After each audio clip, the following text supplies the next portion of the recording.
Hello everybody and welcome to the Whiskey Dictionary. Today I want to talk to you about Egan Single Malt Irish Whiskey.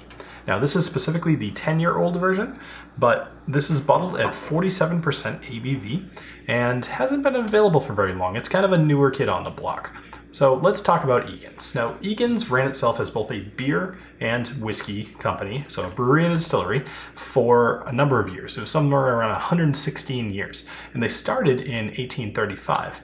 But the problem is that their whole thing was keeping the money within Ireland. So they had prices at an affordable level so people could buy it, and they had a good following, but they couldn't compete on an international level. So when these large companies, these big conglomerates, came around, they just kind of had to mothball the distillery, and it's unfortunate. But they did reopen back in 2013 and began producing product again in 2014. So 2014, it's 2019, that's not 10 years. This is a 10-year-old dram. Here's the thing, it is sourced, and they are very open about it. So in my opinion, nothing wrong with that whatsoever. If you're honest about sourcing your whiskey, there's no problem, there's no shame in it. So never lie about that. Just if anybody is ever watching this thing about opening your own distillery, just be upfront about it. People don't care. So anyway, with the whiskey boom happening in Ireland right now, it's not an uncommon story to hear about a whiskey distillery reopening its doors, because right now there's so much attractive about Irish whiskeys, and people on a global level are looking to Irish whiskeys as something different.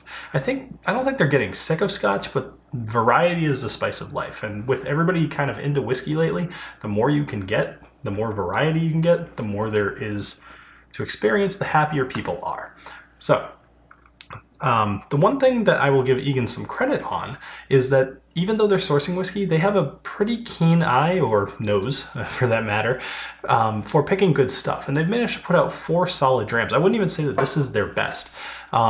They've got the 10, they've got vintage grain, they have one called Fortitude, and then they have another one that's a 15-year. So this, like I said, is 10 years old. It's 47%, and I love that they did that, because when you're starting up a new distillery, you need to make profit. You need to make profit quick, because you've already waited a number of years, or in this case, with sourcing things, it's a little different, but you need to make profit quickly. And a lot of people are tempted to just put things in a bottle at 40% and make as much money as possible. They didn't do that, which always goes a long way with me, because it shows just a little bit extra that the distillery actually cares what's in their bottle a little bit more than at 40%.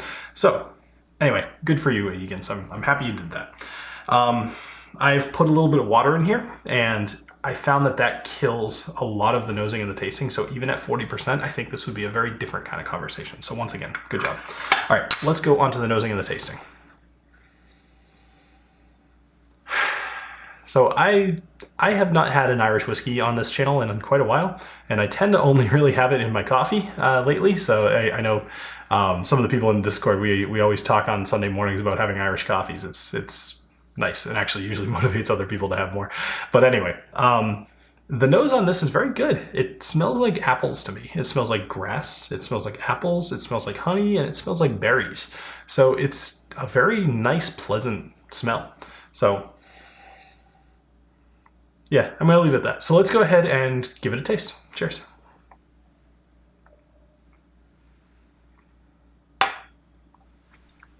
So here's the good thing. It doesn't happen a whole lot, but when I taste something and the nose and the taste match almost identically, or in this case totally identically, I love that. Because when a nose is dramatically different than the taste, that's something interesting. When the nose and the taste are identical, that's something interesting. It's the ones in the middle, where it might be like 4 things that showed up in the nose, and there's like 6 things that show up in the taste, and it always makes me wonder if I'm just missing them on the nose or the taste. So when things match up, I love it.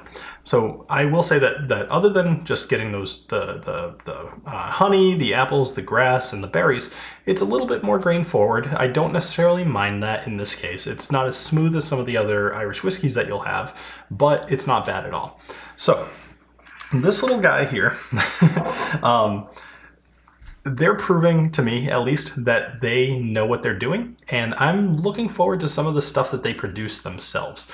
Most of these people that end up sourcing whiskey, they end up kind of doing that until they can age their own stuff properly. So I'm very excited to see what they come up with, and I think that there's a lot of potential here. Now, you might not want to buy this for $50. This is an Irish whiskey. It's $50.